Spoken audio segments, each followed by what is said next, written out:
El 4 de noviembre de 2004, Tracy Kraling, una técnica veterinaria de 31 años, estaba trabajando en un laboratorio de investigación en el Hospital Regents, en St. Paul, Minnesota, en Estados Unidos. Ella estaba trabajando sola, usando un equipo grande conocido como autoclave para esterilizar equipo médico.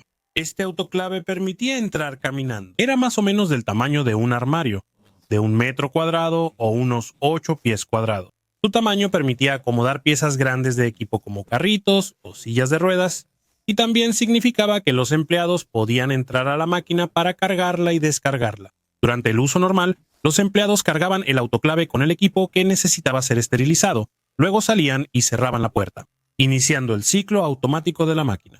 Chorros de vapor a alta presión se dirigirían sobre el contenido del autoclave, limpiando y esterilizando completamente todo lo que hay dentro desde todos los ángulos. Ese día, cuando Tracy entraba en la máquina para cargar o descargar equipos, la puerta se cerró tras ella.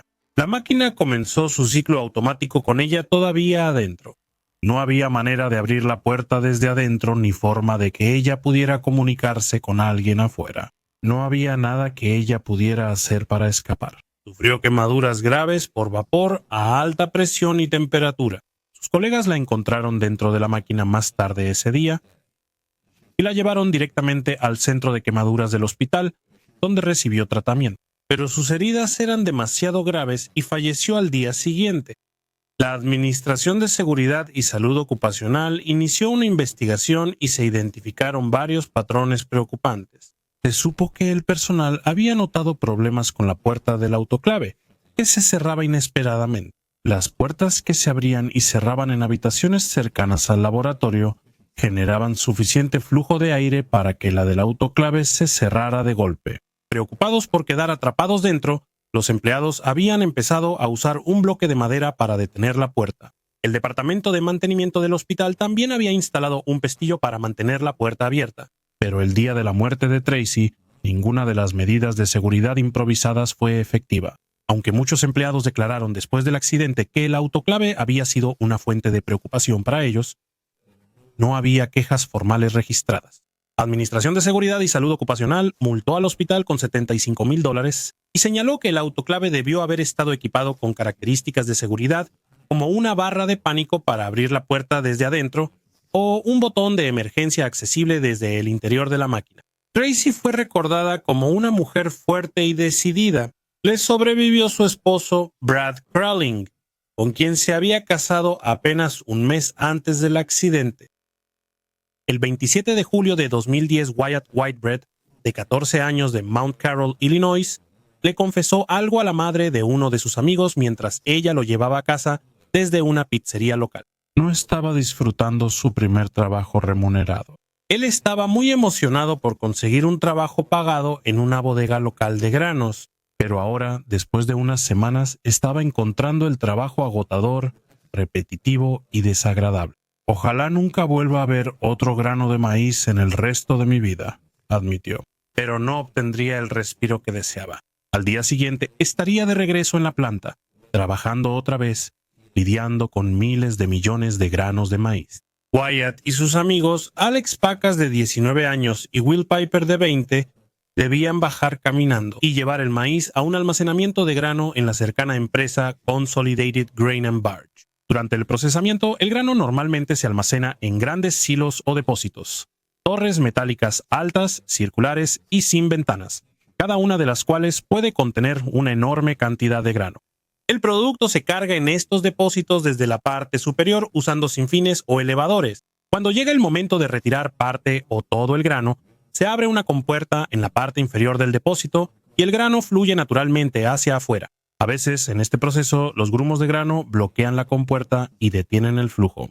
A los trabajadores se les asigna la tarea de caminar sobre el grano, entrar al depósito y romper los grumos de grano usando palos o palas. Esto era exactamente lo que Alex, Will y Wyatt estaban haciendo la mañana del 28 de julio de 2010 cuando el grano bajo sus pies se volvió inestable. En rápida sucesión, los tres se hundieron hasta las rodillas en el grano y se encontraron incapaces de escapar. En solo unos minutos, mientras el grano se movía y deslizaba, se habían hundido en la masa de producto dentro del silo y estaban casi completamente cubiertos. Wyatt estaba completamente sumergido bajo el maíz. Solo se veía una mano y la parte superior de la cabeza de Alex, mientras Will aún lograba mantener la cabeza sobre la marea de grano. Pidieron ayuda y un supervisor cercano corrió para intentar asistirlo. En minutos, los servicios de emergencia llegaron al lugar. Se realizó una operación de 6 horas para rescatar a los trabajadores atrapados, con la participación de casi 200 personas y equipos especializados. Fue un trabajo arduo. Algunos rescatistas después compararon el maíz con concreto húmedo, un material pesado y grumoso que era casi imposible de manejar. Debido al calor del día y a la naturaleza exigente del trabajo, varios rescatistas también fueron hospitalizados por enfermedades relacionadas con el calor. Will, cuya cabeza permaneció por encima del maíz, se salvó gracias a un tubo introducido a presión entre el maíz alrededor de su cabeza para evitar que cayera más grano y lo asfixiara. Esto lo mantuvo con vida, pero extraerlo tomó horas, durante gran parte de las cuales estuvo atrapado muy cerca de los cuerpos sin vida de sus 2 amigos. De hecho, Will fue el único que sobrevivió al accidente. Alex y Wyatt, este último era demasiado joven para estar trabajando legalmente dentro del contenedor, murieron asfixiados minutos después de quedar sepultados. Nuevamente, Administración de Seguridad y Salud Ocupacional inició una investigación. En este caso, estaba muy claro lo que había salido mal. El atrapamiento en granos es un problema conocido que causa decenas de muertes cada año.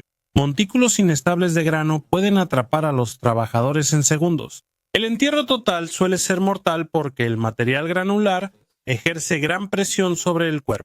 Se sabe que caminar sobre el grano es un procedimiento peligroso y debe hacerse usando un arnés de seguridad y una cuerda de vida. Aún así, en realidad se debe evitar caminar sobre el grano siempre que sea posible, y cualquier equipo que esté drenando el grano debe apagarse mientras los empleados estén dentro del silo. En este caso, por conveniencia y para ahorrar costos, no se implementó ninguna medida de seguridad. De hecho, los 3 trabajadores atrapados no sabían que el atrapamiento en grano era algo que podía suceder. Su supervisor les había dicho: controlen el maíz, no dejen que el maíz los controle a ustedes, pero no sabían realmente qué significaba esto. Quedar atrapados en el grano les habría tomado completamente por sorpresa, y una vez que comenzó, había muy pocas posibilidades de supervivencia para cualquiera de ellos. El 20 de agosto de 2024, varios trabajadores estaban en medio de un turno en la fábrica de leche Avin, en Kakalur, India. Entre ellos se encontraba Kay Umarani, de 30 años, trabajadora contratada. Ella y sus compañeros recogían paquetes de leche de una cinta transportadora y los apilaban en cajas de plástico para su envío. Mientras Umarani se inclinaba sobre la cinta transportadora, un largo chal que llevaba se atascó en el mecanismo. En cuestión de segundos, se encontró siendo jalada hacia la cinta transportadora. Pronto su cabello también quedó atrapado.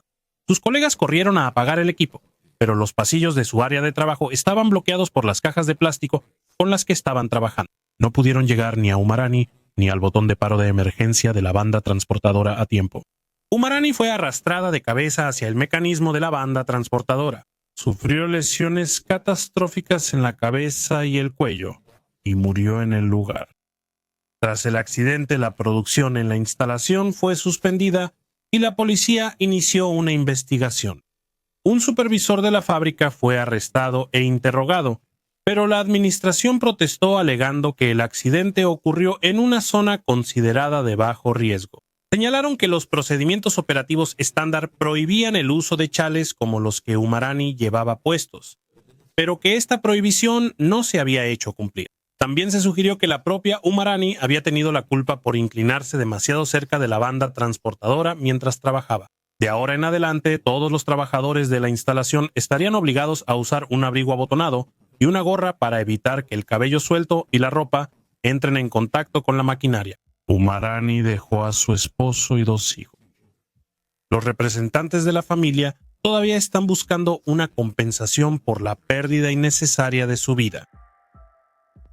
En cada uno de estos casos, una medida de seguridad increíblemente simple y obvia, una barra antipánico, un arnés, un abrigo, pudo haber prevenido una muerte horrible e innecesaria si tan solo se hubiera implementado antes de que ocurriera el accidente.